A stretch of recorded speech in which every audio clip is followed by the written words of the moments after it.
convincing victory followed by Michael Bolton throwing around a little bit of wisdom there out for everyone here. So we've lost CCP Grayscale, which is a great shame because 0.0 is a really interesting topic, and I wish we'd had more time. We have CCP Scotsman. Welcome. Hi. Scotsman, it's the first time you're on Eve TV. Yes, it is. For those people that don't know who you are, what do you do at CCP? I am lead designer on Incarna. All right. You know, love me or hate me, love and hate Incarna. You know, we're doing it and it's going to be good. Yeah. All right. So you are the man responsible for me being able to buy my dresses, walk around, talk to people, captain's quarters. Yes, captain's quarters, walking around you buying dresses. I know how much you like to do that. As I do. As I do. I'm Scottish. I like to wear dresses too, or kilts, whatever you prefer. Yeah. So it's a massive expansion. Probably the biggest expansion of Eve we've ever done. How has it been to make? Has it been complicated? Has it been relatively straightforward? It's been surprisingly complicated. At CCP, we're very, very good at making internet spaceships. Making internet space people is more difficult.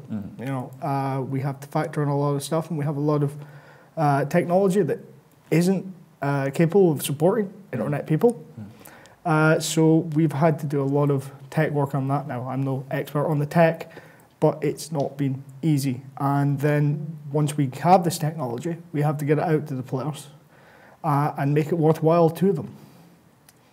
And it is coming out. It's coming out June 21st. June 21st. Are you going to be excited on June 22nd to see everyone walking around? I am going to be very, very excited. You know, the last big expansion I worked on was the character customization one. And the next day when that came out, I was in Eve, just scanning through local, looking at everyone's new profile pictures. I was like, ooh, look, portrait, shiny. So this is going to be really, really interesting to see what the reaction of having full-body avatars in Eve is. And just to get feedback and look at how people use the captain's quarters and see where we can make improvements and see where we want to take it from then on. We already have a plan of where we want to go, but it'd be nice to get some feedback, look at how people are using the space and building from that. What's the coolest thing about the captain's quarters? Ooh. One of my favorite things, now not overly functional, but is awesome, is seeing your ship in the hangar. You know, getting that real sense of perspective and scale on your ships. Sastor, you look so excited. I heard that you will no longer be able to spin your ship, though, and I've heard so many people have said about that. I think it'll be cool to look at my ship, but are we not going to be able to spin our ships anymore? A major part of Eve. It's kind of an iteration. You can't spin your ship, but you can walk in circles. Oh, okay. Close. You'll be able to do something at least. Well, we're hoping some of the features like the main screen will replace spinning your ship. You know, getting up-to-date information on what's going on in the Eve universe. And, you know, anyone that's seen the main screen so far has seen there's a good amount of information there, and it's something we want to keep expanding on. So we can put whatever we feel like on there. Right now we have things like incursions, so you can see where the incursions are taking place. And, you know, just getting information about sovereignty, seeing what soft changes have gone on while you've been sitting on your sofa. And you can spin your camera around yourself. Well, I'm really looking forward for my main screen turn on. Yeah. Speaking, can we put anything on that TV? We can put lots of things on that TV. What if we could have fleet battles live in the future? I'm not ruling it out, nor am I saying that we can. All right. I'm not a tech guy, and I don't want them to beat me up. I'm only little. What if we could watch the Alliance tournament there in the future? That would be the most meta thing ever, sitting in your couch watching the Alliance tournament through the client. Only if we could replace the Soundwave with an avatar. That would be even more meta. A fake studio within Soundwave is irreplaceable. Oh, thank you. All right. So that's a little bit about Incarna. We'll talk more about the future plans as well. But we're not entirely ready to go to the match right now. We do have a contest, though. Another chance for you to take something home from this Alliance tournament. It is the TDC courtesy of Shattered Crystal, probably the best web shop on the internet. For regardless, if you're getting baby food, bicycles, or time cards, go to Shattered Crystal. They have you covered, possibly. This is a pick the winner, 1940, red versus blue versus Solar Fleet. This is one of the matches we're really looking forward to. Underdogs, Red Federation versus Maktep's Iron Fist battleship punching setup. It's going to be a good match, but and it's actually the match coming up now. Interesting. If you're setting up against the Solar Fleet team, are you setting up against 6 battleships basically, or well? I think they have been so predictable now and in the past that you would absolutely run something that would beat multiple battleship team such as that. Probably ECM or damping kiting setups would do very well, which we have seen Red Federation do as well in the past. All right. Well, it's not the only match. We still have 4 matches left of this evening's broadcast. After those 4 matches, we will be completely done with the group stage, and we'll know which teams will go into the finals tomorrow. If we could just maybe get the schedule up to see what exactly those matches are.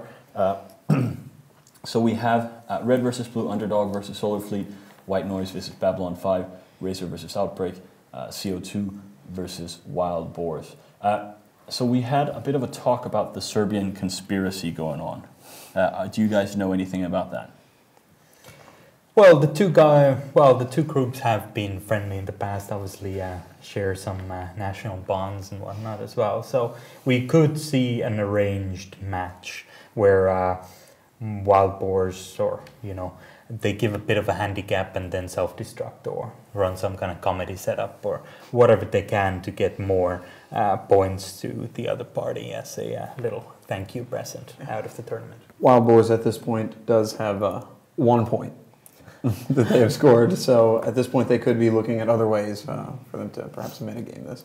So maybe not even just national pride, also a bit of money possibly, but in terms of the math, circle of 2, taking a clean victory versus Wild Boars that handicap themselves could pretty much just jump right past Razor then. It is possible, and that puts a lot of pressure on Razor to do good in this next match. Mm-hmm. Stranger things have happened. So we've seen at least 2 teams offer their surrender during a match. Have any of you guys heard of any deals that have been made public? Have anyone said, yes, we bought the team so far? No, there's not been any ones that I recall or have seen. Certainly nobody's come out and said it. There was a little bit of speculation about the dark side AAA, but certainly looking at the logo during the fight, there was nothing friendly with those 2 entities going on. So, I mean, we of course here in the studio couldn't see the logo. What exactly was going on? Well, once the match started and the second ECM burst went in there, instead of trying to lock and keep on flying their ships, about 5 or 6 different AAA pilots were talking local, saying, "Hey, we can't lock anything. What's going on, CCP? Let's." What are you doing to us? What kind of hacks are you running? All right. Well, that was a bit of an unfortunate situation, of course. The remote ECM burst button being stuck, or well, at least running a little too long than it should have. Of course, affects both teams equally. So, yeah. Except, funnily enough, it would have, in theory, given AAA an advantage if they would have bounced on it, because they had that. Darkside had that. Hugin for range control. Both were rush teams and both wanted to get as close to each other as possible. And that Hugin being ECM bursted a second time gave AAA more time to get closer to the scimitar of the Darkside team, which they did not manage to catch and kill. So it gave a slight advantage to AAA, which they were unfortunately, they didn't concentrate on the match. They didn't keep on going. They were more concerned about, thinking that they were the only ones affected, which of course wasn't true. Whereas Darkside kept their head down. They didn't say anything in local. They just kept on going, kept on fighting, and pulled through. Interesting. So we're talking about today being conservative for some teams, comedy for some teams having to pull absolutely their best setup out of the bag. What setups have been good today? I think the most dominant were the ones that we've seen also dominant last week. The Mimitar Rush team, high autocannons. I think we've seen lots of Mimitar in this tournament altogether, but today those have been the strongest. Yeah, we haven't seen any ECM, well, apart from the 2 rooks. We have seen very little EWAR and ECM being used in this match on this day, as we predicted, which is great. We see more explosions, a little bit better matches on the first half of the day. Today, up until now, we've a little bit too predictable, but I have high hopes for the Razor Outbreak match, certainly, as well as the Red Federation Solar Fleet. I think those are going to be entertaining, good matches.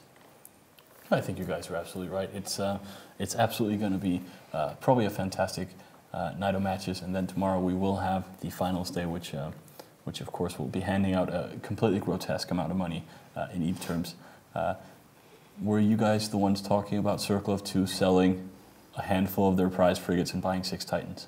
That was, I think, Ravy mentioned that. That is certainly true. I was talking, I think we were on a contract working with them when they were still buying. They were essentially selling multiple Freggies to buy a Titan, and when they lost 2 Titans, I think, to Red Overlord and State Empire, they says, well, I guess I have to sell 2 more Freggies, basically.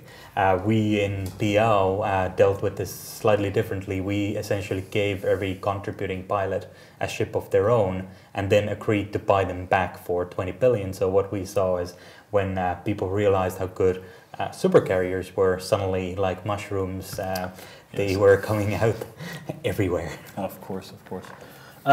So we have about 5 minutes until this match, which I'm really, really looking forward to. In fact, all the last 4 matches look like they're going to be pretty spectacular. So, Scotsman, what can we expect from Incarna in the future? I mean, captain's quarters aren't going to be all of Incarna. No, not by any stretch of the imagination.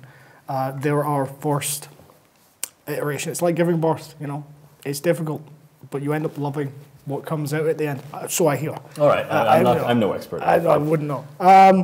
But we want to start making them a multiplayer. We want multiplayer establishments as a first step. Now, the establishments are going to be whatever the player wants them to be. They eventually will have full customization, and you can make them into whatever you choose to. We're going to give you a number of tools to play with. I can't say much more than that. And you can make them whatever you want.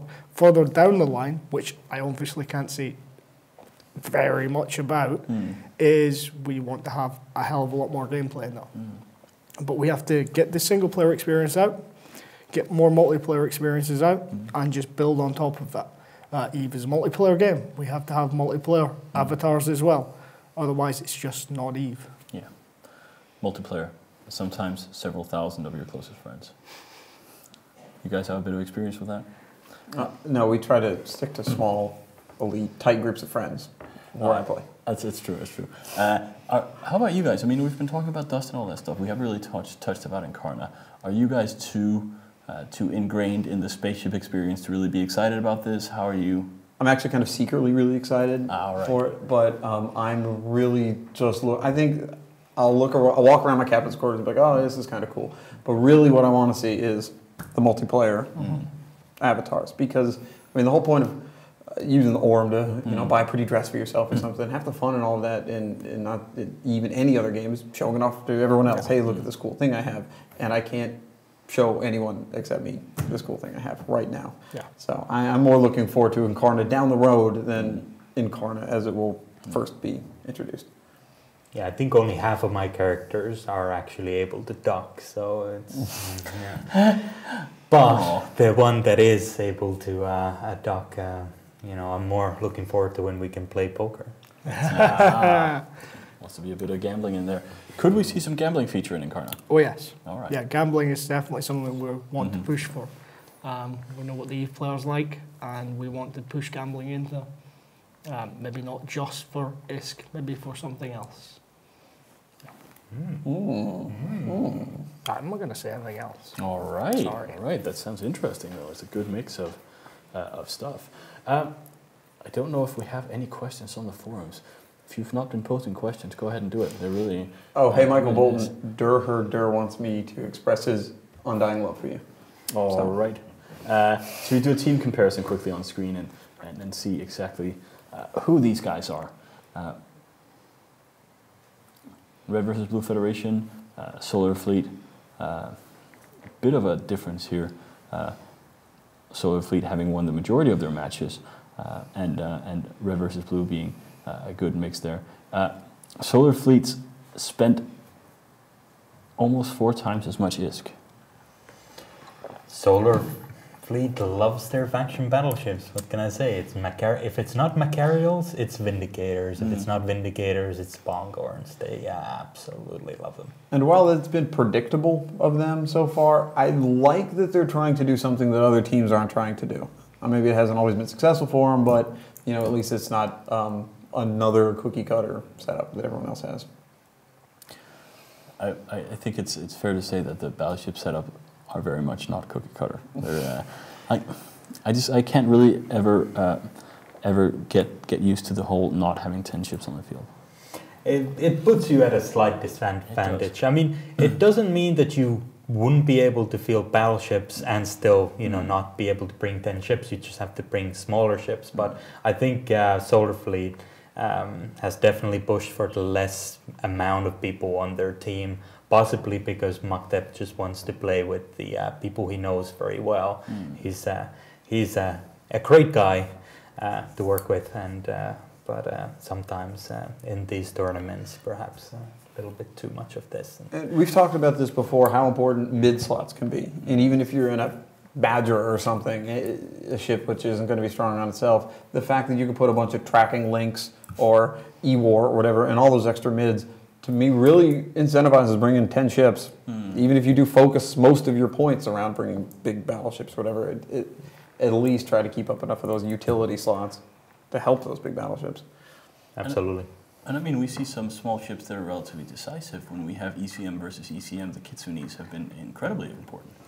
Yep, absolutely. And Keras coming into play when you're planning anti-ECM teams. Getting those damps in there to the enemy rooks before they can even lock anything is extremely important. We've also seen today the faster, smaller Dramiels and other tacklers come into play, where you have a rush team that needs to catch up to something that's perhaps an anti-rush or a kite team, and those frigates get in there and get a scrambler and turn off their MWD, and very quickly the rush team can then catch on.